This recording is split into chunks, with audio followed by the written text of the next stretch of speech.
All right, so welcome back, everybody, to the e-frag coverage live from ESL One Cologne here in Germany, obviously. And with me is Blue. How you doing, man?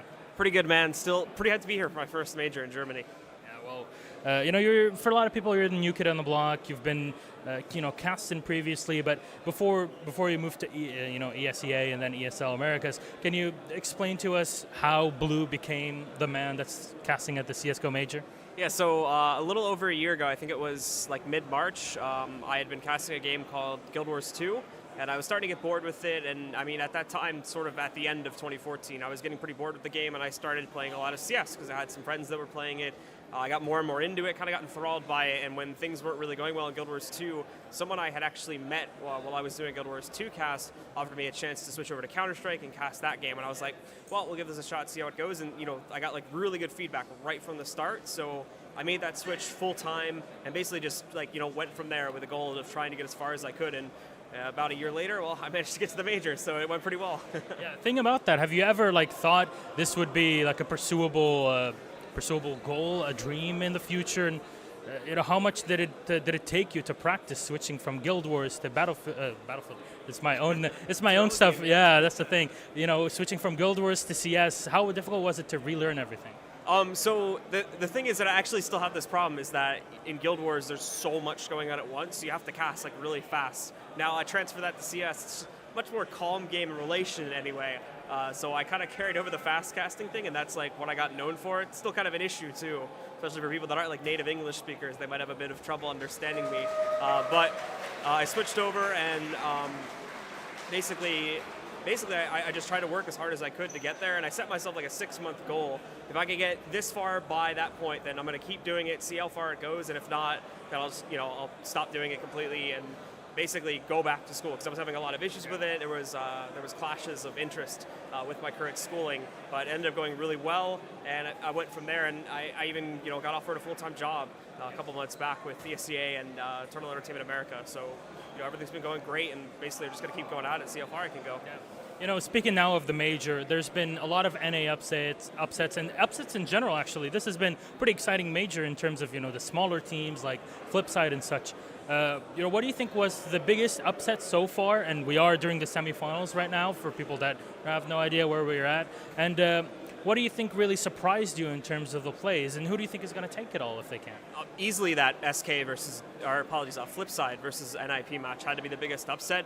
The one with Liquid yesterday was pretty upsetting too, but I think just in terms of what people expected going into that match, everybody thought NIP, even now going up to the casting, it's going to be NIP 2-0 fairly easily, not expecting all that much from Flipside, and then they just come up with this all-star performance. World Edit and Waylander, along with Markeloff in the final two maps, was absolutely insane. So that, for me, had to be the biggest upsets. And Liquid showing up yesterday, too, a bit worried after that first map, and it's kind of why I changed my prediction, because I didn't really see Simple showing up, but that changed immensely when they went over to Nuke. All of a sudden, he's pulling out these ginormous plays. Hiko, too, as well, and then on that third map, it was just him owning the show. Yeah, and you're talking about Nuke. What do you think of the changes to DE Nuke nowadays compared to what it was before? Back in the days when it was a map pool. I think from a competitive standpoint, we still have to wait a while to see how well it gels in, because everybody's going to be super critical at first. People hate change. You have that whole thing.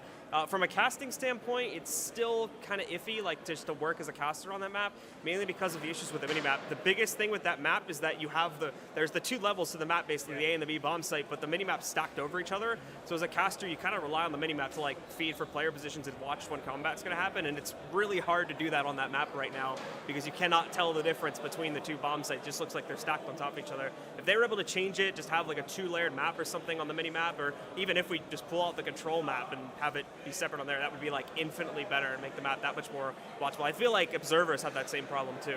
And we've been talking about the Observers actually yesterday with Sapphire and DJ actually, and telling us about a few of the things that they would like maybe changed in CS from observing to balance stuff, if you will. A lot of people have been complaining oh, Valve isn't really listening to the community or communicating with the players correctly. What's your take on that, and what are the things that maybe you would like to change in the game? So I do like the fact that Valve, for lack of a better way to describe this, kind of leaves us alone to a certain degree.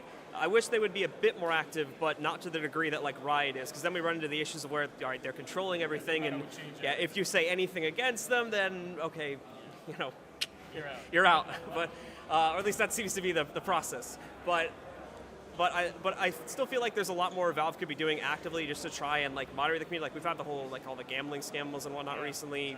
Could really use like Valve coming in and actually getting an opinion from them on what their thought is and all that. But because it's such a touchy subject, you can kind of understand them, not wanting to touch it at all. But with all the recent scandals you have, like the Team Martin thing and all that, someone definitely needs to do something about it because it's kind of getting out of hands, and especially since like underage people and all that are involved too. It's a bit sketchy. So you wish like Valve would at the very least try to help out a bit more in those situations. And with the majors too, I kind of like the way that Dota does it, but I also like as well that individual organizations get the chance to run them, because then that does encourage more competition just in the general esports business. And I feel like the majors have been like what has caused such a spur in esports over the past couple of years, uniquely. Yeah, and going back to NA region, you were talking about Simple. He had to show up if they wanted to grab the victory, and obviously they were playing versus Fnatic today later on. But first of all, what do you think the other NA teams like CLG, for example, that went down 16-1, and they tweeted out, let it be known that nobody will 16-0 CLG. Yeah. What do you think about their performance, and why do NA teams always have this sort of disadvantage? I mean, CLG right now, to be kind of honest, is really a mess. And I don't think there's a lot of people that are really going to disagree with that. We talked about on the desk a lot that they took a gambit on trying to get a fifth player before they could come to this event, and they just weren't able to do it. They couldn't get that fifth player time, so they still having to use PETA as their full fifth member. Kusta just got switched onto the roster, so with the way that they were playing with JDM before, they're having to adapt this whole new play style around him. It's going to take time before CLG can really come back into things, and not only that too, but some of the other players on the team have not been having really good individual performances. Like Cutler is one player that comes to mind who's really been struggling as of late, where in the past he's had his really good moments. As for the rest, I don't think Cloud9 is necessarily really bad at the moment. It's just that Slummy has to step up big time from an individual basis, and I don't know what it is, but we just keep seeing so many upsets from them at LAN. It really seems like when it comes to a big, important LAN match, then they drop the ball a lot. But a lot of these issues are time-taking. I think we are starting to evolve past some of the issues that we had even a few months back, where it just didn't really seem like the teams were motivated at all. But we still have like roster instability stuff to sort out among the region. And it's mostly during in the NA scene. But what is for you, the biggest disadvantage that the NA teams have versus the EU teams, and how they're structured and being playing for the past few years?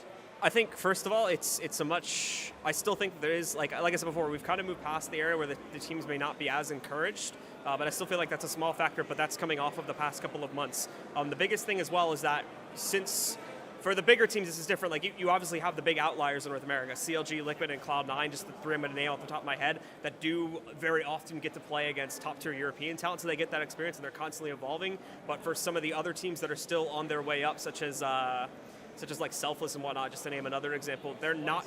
Yeah, Splice is another one where they don't get as many opportunities to go against it, and they're really only playing amongst themselves in the North American region. I feel like the level is at a certain point, and it can't ever be brought up until they get more chances to go up against like those higher two teams. But at the same time, we can't just necessarily give it to them because they're the North American region. They have to earn it, so it's a bit of a tricky issue in the way that they're actually going to earn those spots and get more constant competition among like the European top tier teams. Yeah, it sounds a lot like the casting scene for me, but well, thanks a lot, Blue. It's really been a blast here getting to talk to you. I know you've got some more stuff coming up there in the next couple of days, so we're really looking forward to them. Casting so far has been fantastic. I took a few shots when you were casting with Pansy, and that was like really cool to see the reactions, so hopefully we'll get to see a lot more of those. Thanks a lot. Yep. I'll get to see you soon. So guys, thanks a lot for being with us. We'll hope to see you on other videos here on e-frag.net. We'll be back soon.